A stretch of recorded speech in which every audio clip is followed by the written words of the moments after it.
हि ओं श्रीमद्वाल्मीकिरामायणे अयोध्याकाण्डे सप्तपञ्चाशः सर्गः। सुमंत्र का अयोध्या को लौटना, उनके मुख से श्री राम का संदेश सुनकर पुरवासियों का विलाप, राजा दशरथ और कौसल्या की मूर्छा तथा अंतःपुर की रानियों का आर्तनाद। कथयित्वा तु दुःखार्तः सुमंत्रेण चिरं सह रामे दक्षिणकूलस्थे जगाम स्वगृहं गुह। इधर जब श्री राम गंगा के दक्षिण तट पर उतर गए तब गुह दुख से व्याकुल हो सुमंत्र के साथ बड़ी देर तक बातचीत करता रहा। इसके बाद वह सुमंत्र को साथ ले अपने घर चला गया। भरद्वाजाभिगमनं प्रयागे च सभाजनम् आगिरेर्गमनं तेषां तत्रस्थैरभिलक्षितम्।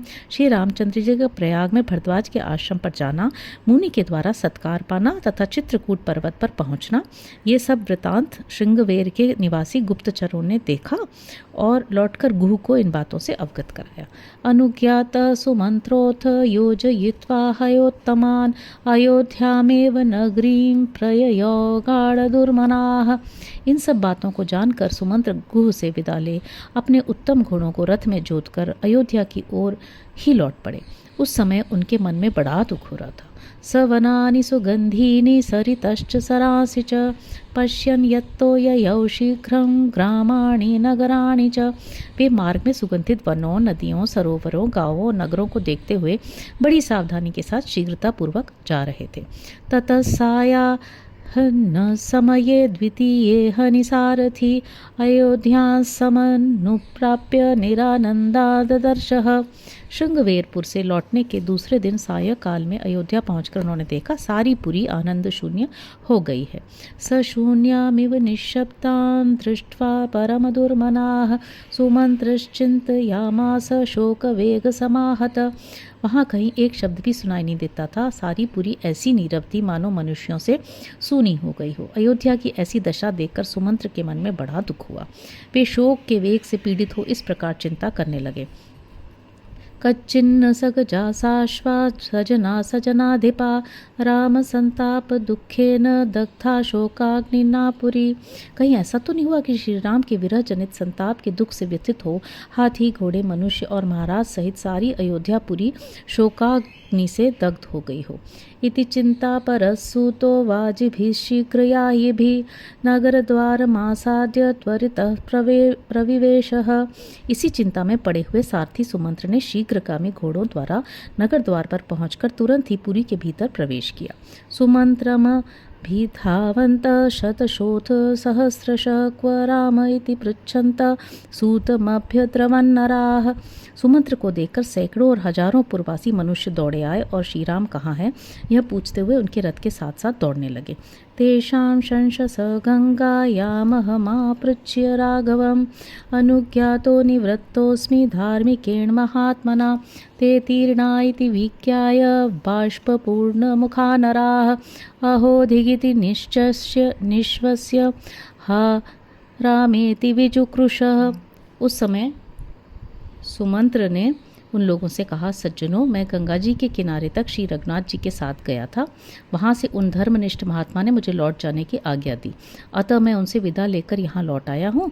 वे तीनों व्यक्ति गंगा के उस पार चले गए। ये जानकर सब लोगों के मुख पर आंसुओं की धाराएं बह चली। अहो, हमें धिक्कार है, ऐसा कहकर वे लंबी सांसें खींचते और हा राम की पुकार मचाते हुए जोर जोर से करुण क्रंदन करने लगे। शुश्रावच वचस्तेषां वृन्दं वृन्दं च तिष्ठतां हता स्म खलु येनेह पश्यामिति राघवम्। सुमंत्र ने उनकी बातें सुनी। वे झुंड के झुंड खड़े होकर कह रहे थे, हाय, निश्चय ही हम लोग मारे गए, क्योंकि अब हम यहाँ श्री रामचंद्र जी को नहीं देख पाएंगे। दान यज्ञ विवाहेषु समाजेषु महत्सु च न द्रक्ष्यामः पुनर्जातु धार्मिकं राममन्तरा। दान, यज्ञ, विवाह तथा बड़े बड़े सामाजिक उत्सवों के समय अब हम कभी धर्मात्मा श्री राम को अपने बीच में खड़ा हुआ नहीं देख सकेंगे। किं समर्थम जनस्यास्य किं प्रियं किं सुखावहम इति रामेण नगरम पितृव परिपालितम। अमुक पुरुष के लिए कौन सी वस्तु उपयोगी है, क्या करने से उसका प्रिय होगा और कैसे किस किस वस्तु से सुख मिलेगा इत्यादि बातों का विचार करते हुए श्री रामचंद्र जी पिता की भांति इस नगर का पालन करते थे। वातायन गतानां च स्त्रीणामन्वन तरापणं राममेवाभितप्तां सुषाव परिदेवनाम। बाजार के बीच से निकलते समय सारथी के कानों में स्त्रियों के रोने की आवाज़ सुनाई दी, जो महलों की खिड़कियों में बैठकर श्री राम के लिए ही संतप्त हो विलाप कर रही थी। स राजमार्ग मध्येन सुमंत्र पिहिताननः यत्र राजा दशरथस्त देवोपययो गृहम। राजमार्ग के बीच से जाते हुए सुमंत्र ने कपड़े से अपना मुख ढक लिया। वे रथ लेकर उसी भवन की ओर गए जहाँ राजा दशरथ मौजूद थे। सोवतीर्य तत्रथाच्छीघ्रं राजवेश्म प्रविश्य च कक्ष्या सप्ताभिचक्राम महाजन समाकुलाः। राजमहल के पास पहुंचकर वे शीघ्र ही रथ से उतर पड़े और भीतर प्रवेश करके बहुत से मनुष्यों से भरी हुई 7 ड्योढ़ियों को पार कर गए।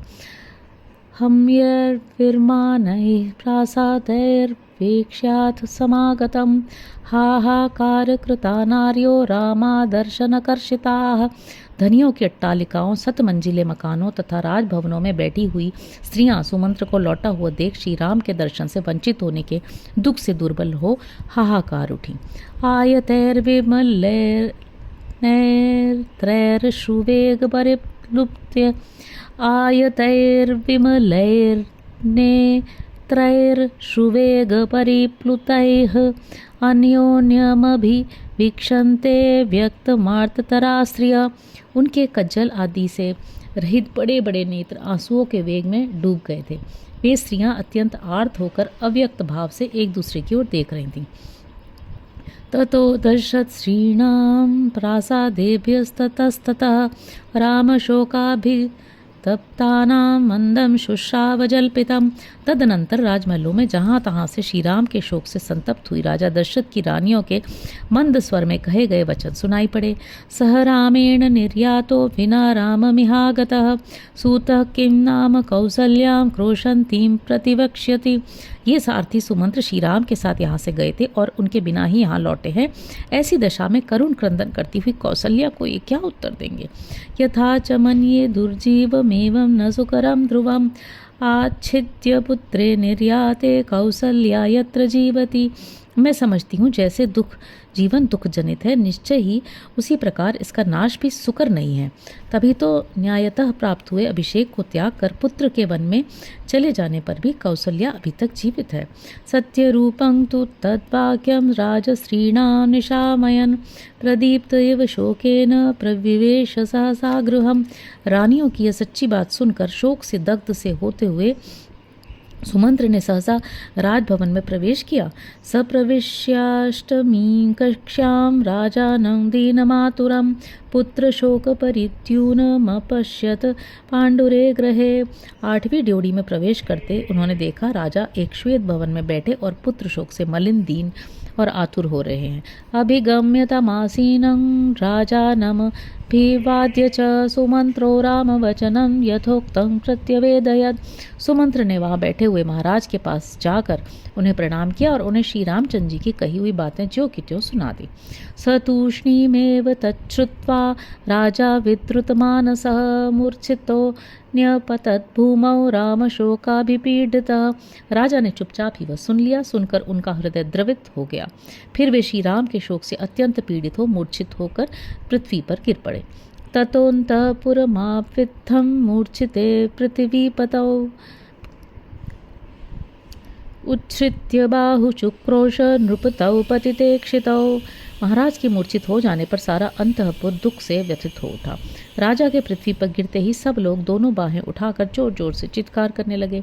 सुमित्रया तु सहिता कौसल्या पतितं पतिम् उत्थापयामास तदा वचनं चेदमं ब्रवीत्। उस समय कौसल्या ने सुमित्रा की सहायता से अपने गिरे हुए पति को उठाया और इस प्रकार कहा।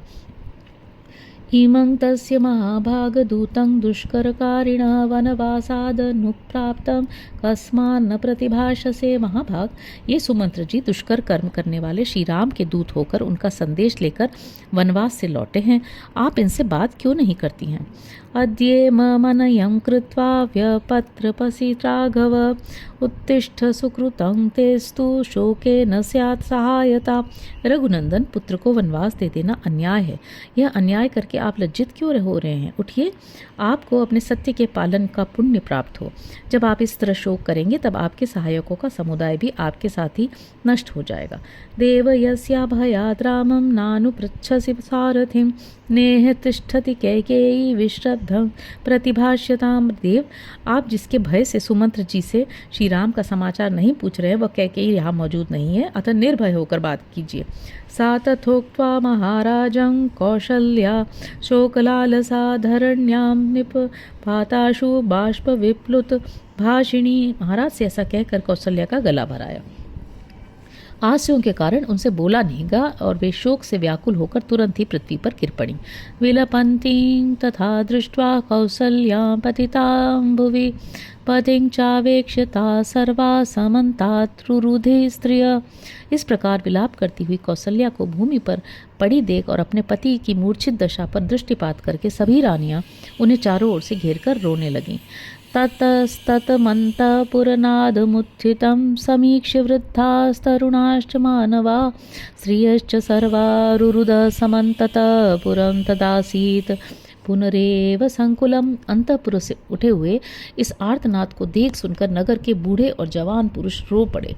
सारी स्त्रियां भी रोने लग गई। वह सारा नगर उस समय सब ओर से पुनः शोक से व्याकुल हो उठा।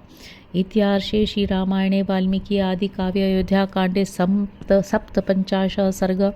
इस प्रकार श्री वाल्मीकि निर्मित आर्ष रामायण आदि काव्य के अयोध्या कांड में 57वां सर्ग पूरा हुआ। हरि ओम।